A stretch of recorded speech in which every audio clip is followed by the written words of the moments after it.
there. My name's Mary, and I'm the Director of Youth Services at the Portland Public Library in Portland, Maine.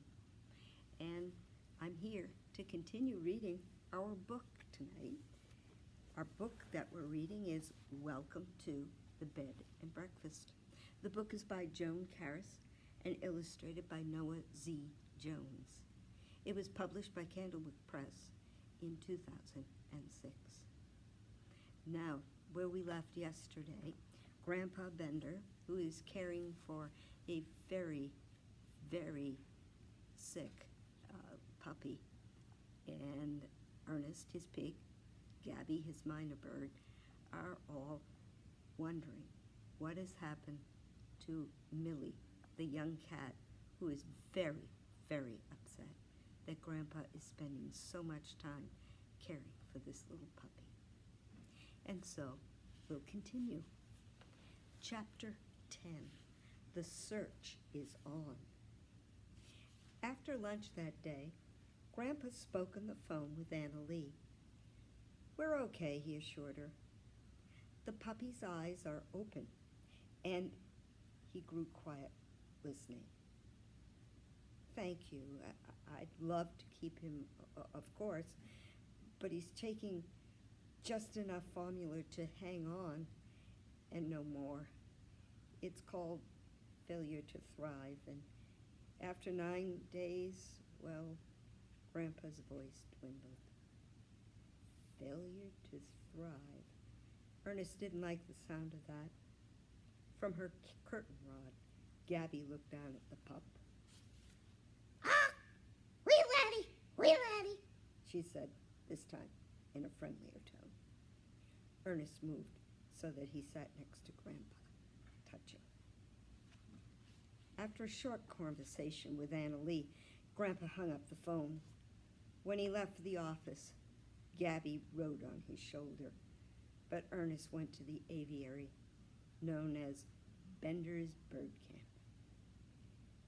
"Hello there," Ernest called, his snout against the wire enclosure.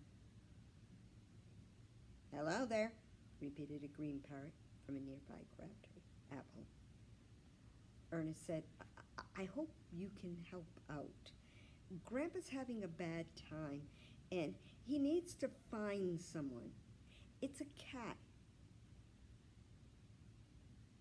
"And you came here?" A yellow and turquoise parakeet fluttered to a branch below the parrot. "You're looking for Grandpa's cat, aren't you?" she asked. "Yes. Have you seen her?" "No, but please, hurry up and find her. Grandpa keeps calling. Here, Millie, here, Kitty, Kitty, it's making all our feathers fall out. The white cockatiel Lily may never come out of her house again." "Oh, "Stuff it." Beverly," snapped the green parrot. To Ernest, he said, "We haven't seen the cat, but if we do, I'll sing out for Grandpa's sake." Ernest thanked him and got to his hoofs. He heard the birds arguing as he went away and feared he had just wasted his time. "Pastures next," he decided. "I'll do the llamas first, get them over with." As soon as Ernest squirmed under the pasture fence, the llama leader galloped over. From his great height, Rufus glared down. "What are you doing here? Where's Grandpa?" "Oh, he's working," Ernest said, trying to sound calm. "You don't say." Rufus spat a stinking wad of green gunk just to the right of Ernest's head. Ernest backed up nervously. Llamas spit often, and for various reasons, yet he suspected they did it out of sheer cussedness. Of course, Rufus was not his favorite llama. Do I even have a favorite llama? He wondered. Yo, little pig, began Rufus. Excuse me, Ernest said coldly. I'm here because Grandpa's cat Millie is missing. So he's very, very sad. I know you wouldn't want him to be sad. We need you to watch for Millie. Pass the word along if you see her, please. The other llamas gave a few casual spits to one side and another. We got the message, said one young llama. He zinged a revolting wad just past Ernest on the left. That's it. I'm out of here, Ernest decided. He squeezed under the fence and called back over his shoulder, Grandpa will be very grateful. Ernest was more comfortable around cows. Even so, seeing them calmly grazing in the far pasture drove him wild. Don't just stand there and eat, he cried. This place is huge. We need you all to hunt for Millie. Lolita, Grandpa's prized jersey, shifted the grass in her mouth. We heard she was missing, but listen to me, little pig. Eating is what cows do. We eat, we rest, we chew our cuds. We eat some more, then we give milk. That's how it works. But this is an emergency. In an emergency, folks do what is needed. Lolita asked the other cows, Opal, Pearl, and Ruby. All shook their heads. Lolita turned to Ernest. That's it. Cows don't do emergencies. Ernest made himself sound as pathetic as possible. Not even for Grandpa? For Grandpa, who is suffering? Oh. You didn't say that before. Lolita looked at the cows. Opal said, I'll take the south quarter and the long fence. She ambled off in the southerly direction. Pearl said, I'll do the north neck grove of trees. Ruby said she would inspect the east side of the pasture and the creek that ran through it. Lolita promised to patrol the west. I'll check out those little bushes, and I'll tell Beauty to keep watch too. She'll be happy to help. And you'll tell the goats? Ernest suggested gently. Grandpa will be so very grateful. Ernest was busy with chores the rest of the day, so that all he could do was worry. Night seemed extra long, but he used it for thinking. Next morning, over in the office, he waited until Grandpa left. Then he said to Gabi, we have to make a phone call. The phone is put away now. In here. She rapped her beak on the offending drawer. Ernest snouted the drawer open. Gabi grabbed the receiver with one expert claw. Call information, he told her. Ask for the Animal Rescue League and say that this is an emergency. Happily, Gabi, Grandpa, did just that. Oh, please help me, she began, sounding like Grandpa, only very pitiful. I'm Adam Bender, the famous veterinarian at the Bed Biscuit, my animal boarding facility in the country, where every animal's needs are carefully... Quit advertising, Ernest said in a low, furious tone. Describe Millie. Yes, you see, Gabi Grandpa went on, my beloved pussy cat, Millie, is missing. She's just under a year old and has the cuddliest personality. Tell them what she looks like, squealed Ernest. Gabi clacked her beak at Ernest, but complied.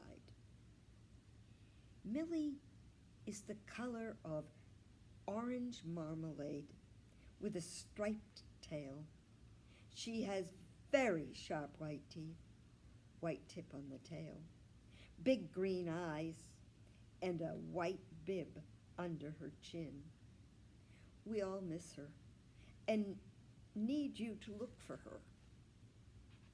She gave Grandpa's address and his phone number and hung up. Ernest closed the drawer on the telephone. I have to rest now, Gabi said. all this is getting on my nerves. Ernest headed for the house. In his mind, he went over a mental checklist.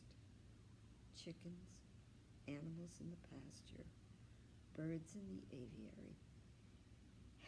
Everyone knows Millie is missing, he thought. So do the animal rescue people. I don't know what else to do. Chapter 11, Ernest's Triumph. Gabi sang out, Hey there, Ernie. Don't call me Ernie. He drummed his hoofs on the office floor and oinked his way around the room. Gabi sat still and shrieked at him. Grandpa came in the door, heard the commotion, and took over. With Gabi held against his chest, he sat down on the floor next to Ernest. Patiently, Grandpa scratched Ernest's back and rubbed Gabi's head with his chin. Okay, troops. I know everything's messed up. Our new baby's not doing well. Now Millie's gone. We're all in a muddle. Ernest gave a soft "Aw." Gabi jerked her head up and down. I'm sure Millie ran off because of the puppy, Grandpa said. But life's always changing, you know? They sat for a long time, just being together. At last, Grandpa got up and went to his desk. I'll call the neighbors, he said. I know Tomcat once that moved next door. The pets over there got fresh table scraps. And at his old home, they got dry kibble. He just moved to a better restaurant. Ernest listened and thought, Grandpa sure knows cats. And then something clicked. His brain gave him a truly outstanding idea. Motioning Gabi to get on his head, he left the office. Outside, Gabi fluttered excitedly. You've got an idea! Watch those claws. You ought to have a license for them. Hogwash! Tell me your idea! They declaw cats. So why not birds? Ernest cried, wincing. Bite your tongue! Are you going to tell me or not? By this time, they had reached the barnyard. Shh, Ernest whispered. Don't make a sound. This is your idea? The barn? Haven't you already been here? Ernest sat abruptly, tossing Gabi onto the dirt. Yes, but not in the loft, he said. We've been going at this all wrong. We've been hunting without thinking of who ran away. Millie, that's who. So we have to think like a cat. I'll pretend I never heard that. Gabi said. She got busy rearranging her feathers. "All right now, I'm Millie," Ernest thought out loud for Gabi's benefit. "And nobody loves me anymore, just like when I was a kid, abandoned in the woods, behind the barn. Mew, mew, I'm so frightened. I have to find a comforting place to hide, to be safe," Gabi squawked. "Gila!" "Of course, now shh." Tiptoeing on delicate hoofs, Ernest entered the barn and went to the foot of the ladder that led to the loft. "Go up there," whispered. "Head cocked," Gabi said. "Are you sure?" "Yes, because I'm thinking like a cat." He watched as Gabi drifted upward on slow, silent wings. Having never been in a barn loft, she could only imagine what she would find, based on things Grandpa had said. He waited, hoping, and pictured it in his mind: bales of straw and sweet-smelling hay, tools seldom used leaning in the corners. Sun warmed the loft through the roof, and the animals' warmth came up from below. It was the coziest, most private place in the barn. "I'd nap there every afternoon if I were a cat," he thought. Gabi floated down as quietly as she had gone up. She perched next to Ernest on the barn floor, pointed her beak upward, and nodded. Ernest leaped to his hoofs. "Careful," he told himself. "Say the wrong thing and she might run away for real. Someplace where we'll never find her." "Millie," he called. "Please listen. Gabi and I are here. We called the Animal Rescue League to find you. And where the hay are," he wondered. "Grandpa called the neighbors," he went on. "We're all sad and worried. Remember how we felt when Grandpa was sick? So please, come back.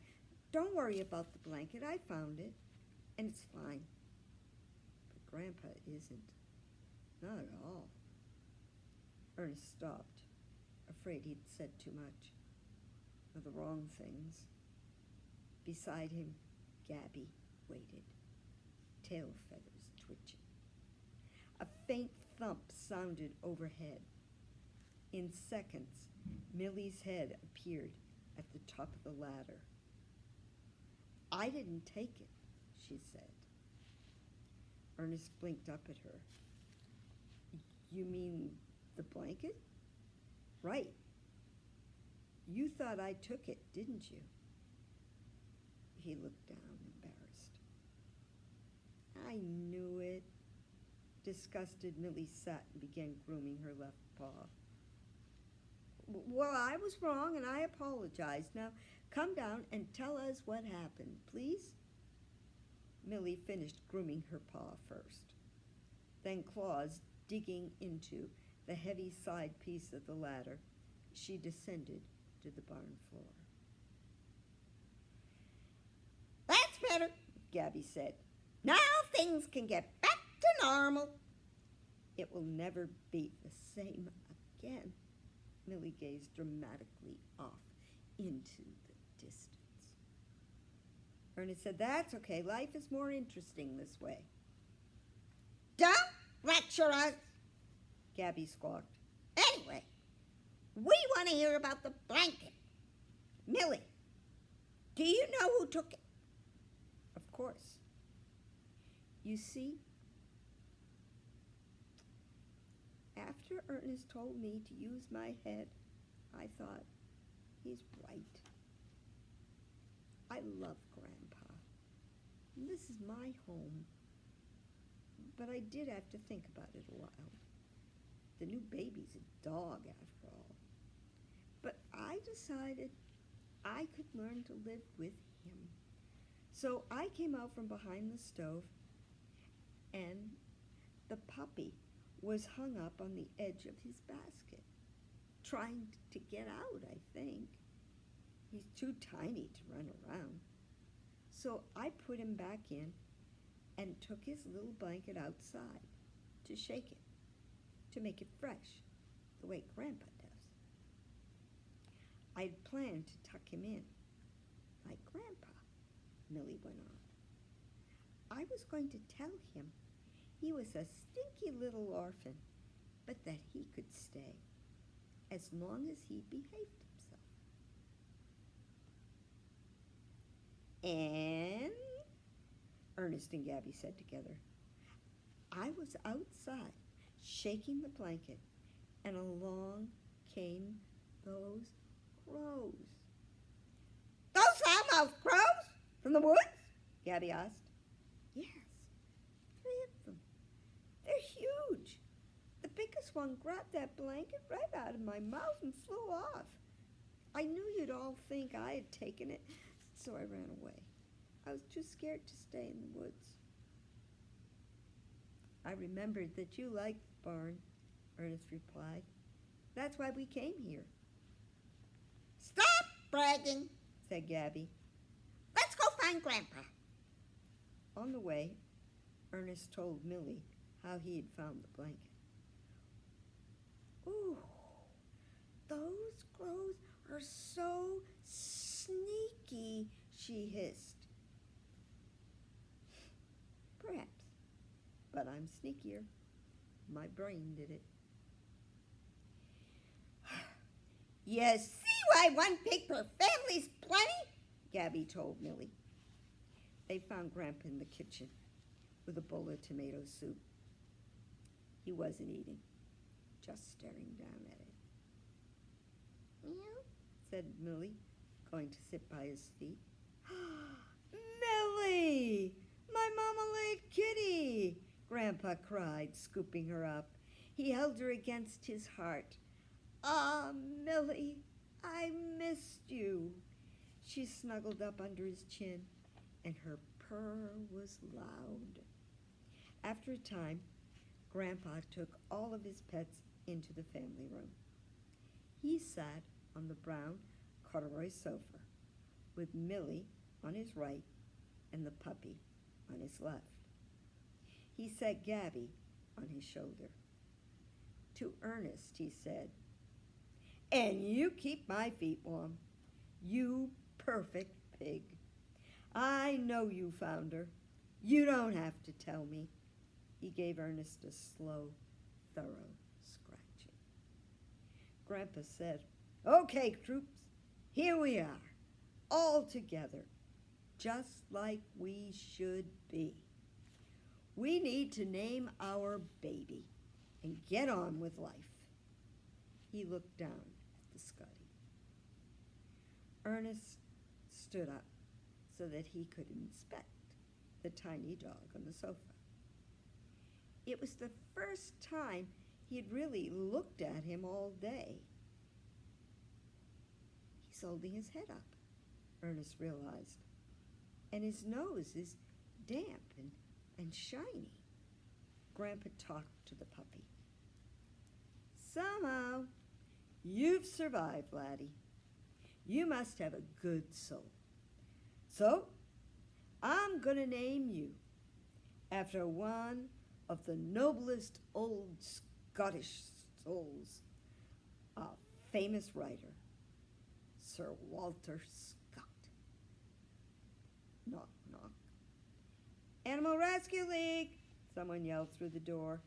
You called about a missing cat? His eyes on the door, the puppy sat up and opened his mouth. At first, nothing happened, but he kept trying. Finally, he went, "Erp!" Scratchy sound. "Erp!" he added a bit louder. Grandpa beamed. My guard dog, Sir Walter the Scotty. He got up and went to open the door. "Hi there," he said to the man from the animal rescue. "I don't know who phoned you, but my pig and my minor bird found my cat.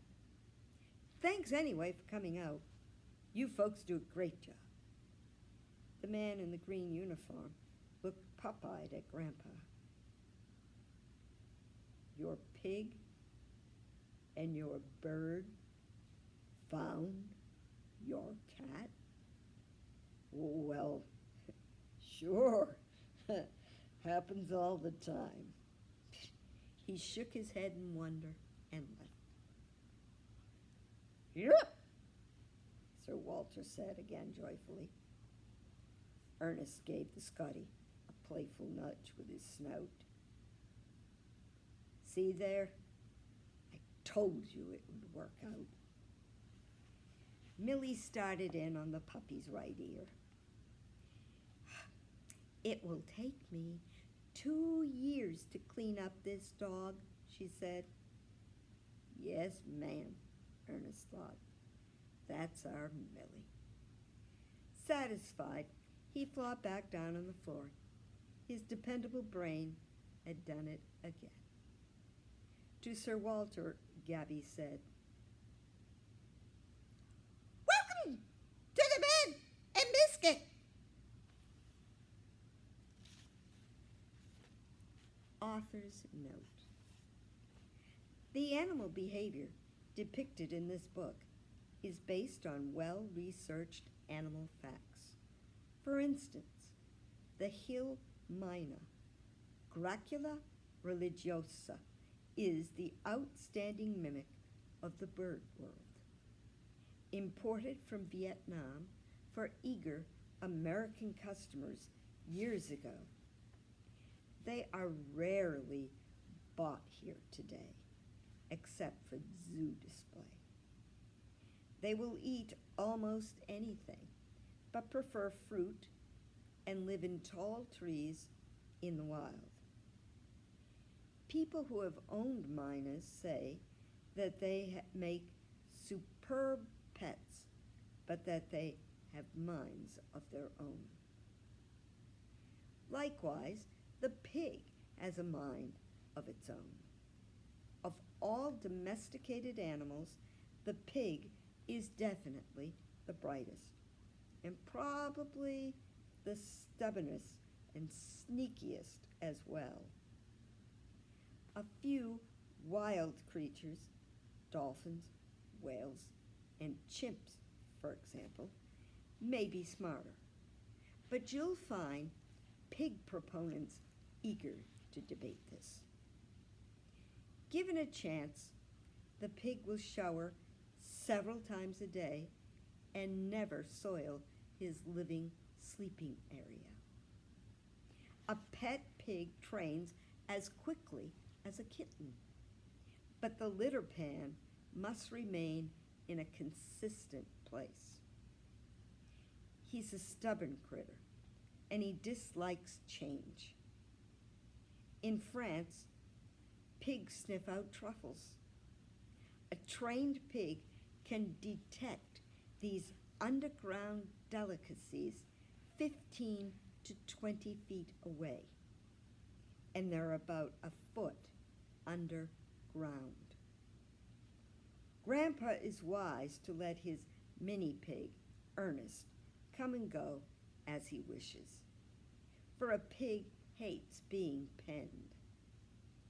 As a born roamer, he lives to escape. As an infant, he's irresistible.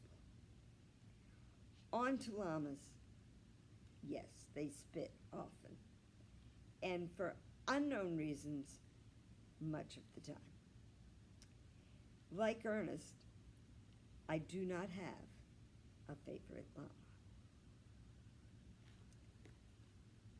And that is the end of Welcome to the Bed and Biscuit by Joan Carris, illustrated by Noah Z. Jones.